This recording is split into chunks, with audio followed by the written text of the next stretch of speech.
ራውራለው ብዬችየው ነው እንጂ ውስጤ ብዙ ነገር አለ። በትንሿ ምክንያትም ተጋብተን ልጅቷ በማታውቀው ነገር ተባረረች። እና ለምን ተቀምጣችሁ አትወሩ? ሁሉም ነገር የሚፈተው እኮ በንግግር ነው። አንተም ይሄንን ነገር ያየ ዝም ማለት አልነበረብም። ምሩ እስኪ አስቢው። ቆይ በእኔ ቦታ ሆነሽ አስቢው።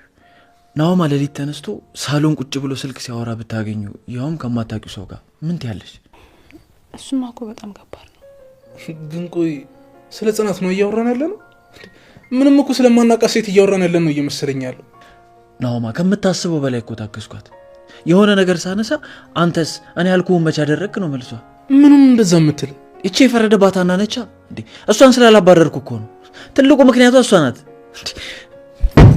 ኪራ ተረጋጋ እንጂ ምን ሆነሃል? እንዴት ልረጋጋ? ናውማ ቤቴ እኮ ነው እየፈረሰ ያለው።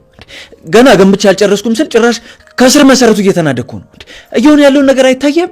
እና ትላንትና ማታ ምንድነው የሆነው? ይኸውልሽ ምሩ፣ ትላንትና በስራ ጉዳይ ምሳ ቀጠሮ ነበረኝ። ከዛ ወደ ቀጠሮ ቦታ ሲሄድ ጽናት ተቀምጣ አገኘኋት። እጇ ላይ ቀለበት የለም። በዛ ላይ በተደጋጋሚ ቤኪ የሚል ስልክ ይደወልላታል። እንዳላየ ሰው የሆነች ሳይለንት ታደርገዋለች። ምናልባት ግን አጋጣሚ እንዳይሆን። እንዴ ቆይ እንዴት ነው አጋጣሚ የሚሆነው? ምሩ እንዴ ቀለበቷን አውልቃ ሽክ ብላ ተቀምጣ ነበር እኮ። ከዛ ደግሞ ሌሊት የሚደውልላት ሰውዬ በተደጋጋሚ ሲደውል ነበር። ይሄ እንዴት ነው አጋጣሚ የሚሆነው?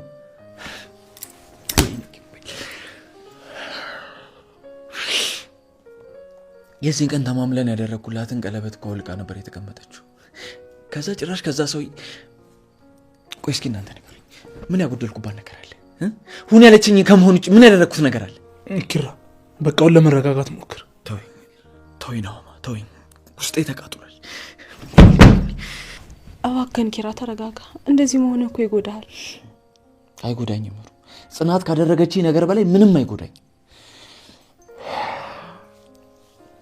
ማታ ጠጥቼ ሰክሬ ነበር የገባሁት።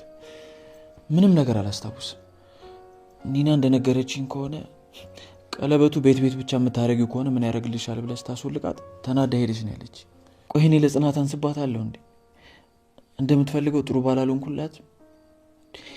ምናልባት ስራዬን ስል ጊዜ አልሰጠኋትም ይሆናል።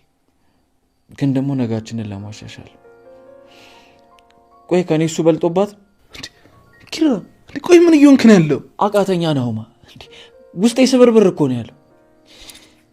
በሷ ብዙ ተስፋ ነበረኝ። ትዳር እኮ ሁሌም ደስታ አይደለም። አንዳንዴ ግጭትና ሀዘንም አለው። ደግሞ ሁሉም ነገር በዚያ በቃ ማለት አይደለም። አቅቶኝ እኮ ነው ምሩ። ይኸውልህ ኪራ ምሩ ልክ ነች።